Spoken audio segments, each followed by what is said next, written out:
weather sensor na built-in sa bawat Android phone. Ang impormasyong makakala napapadala sa kanilang earthquake detection server na siyang mag-i-interpret at kukumpirma kung may lindol nga. 4 years nang nagagamit ang Android Earthquake Alert System na nakadetect na ng libo-libong lindol at nakapagpadala ng babala sa milyong Android users sa halos 100 bansa. Ikaw talaga eh.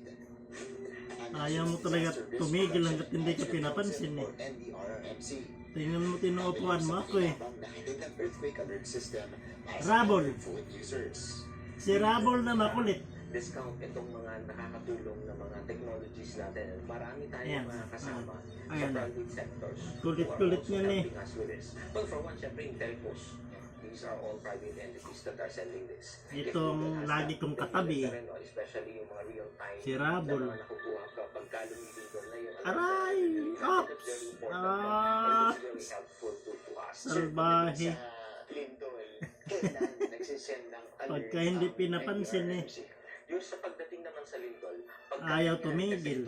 all of the messages ng alert ng NDRRMC, these are Naku. coming from our science-based Yari agencies tayo galing nito. sa PHIVOX. Aray! Ay! Mahalaga ang papel ng mga center na ito ng NDRRMC. Dito sila nakakapag-monitor Ano ba? nakakuha ng informasyon mula sa mga Kulit-kulit katuwang eh. ng ahensya. This is our 24/7 Ayaw ko na nga eh. NDRRM Operation Center. So itong mga nakikita natin dito, Aray! like for this one, itong sa taas, ito yung sa Pag-asa. These are the warning and alerts messages coming from Pag-asa. Diba? But not all of these, itong mga warning na nandito ay naipadadala doon. Kasi there are certain criteria na kung ano lang ipadadala natin sa mga subscribers.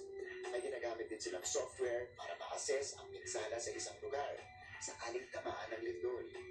We actually promote this. This is developed by the UST. Tingnan mo, kinagat-kagat mo na yung daliri ko eh. From where you live, Ayaw mo tumigil eh. talaga yung assessment results kung saan ka. Tingnan mo, puro laway na kamay ko. Now, how you prepare ay specific to the hazard. Ayaw mo tumigil eh. So, ito may makikita. This is an innovation na makakatulong sa Naku. atin. Lalo na Pinaliguan ba ikaw ni ate? nararanasan natin sa kuna. Ah. Dahil communication is essential when it comes to disaster preparedness and response. Para sa GMA Integrated News, ako si Martin Abier. Changing the game! Tama na, ayaw mo tumigil. Aalis na ako eh. Kahit saan ka naman, sumusunod eh. Pagkaalis eh. Aray, Planong pagdeklara sa Paco de Masinloc bilang aray, dinadaganan mo na ako eh. sa kanyang talumpati Salbahe sa ka. East Asia Summit Ayaw mo na. kabilang ang China. At ihanda na ang mga panlamig dahil opisyal nang idineklara ng Pag-asa ang pagsisimula ng Amihan Season.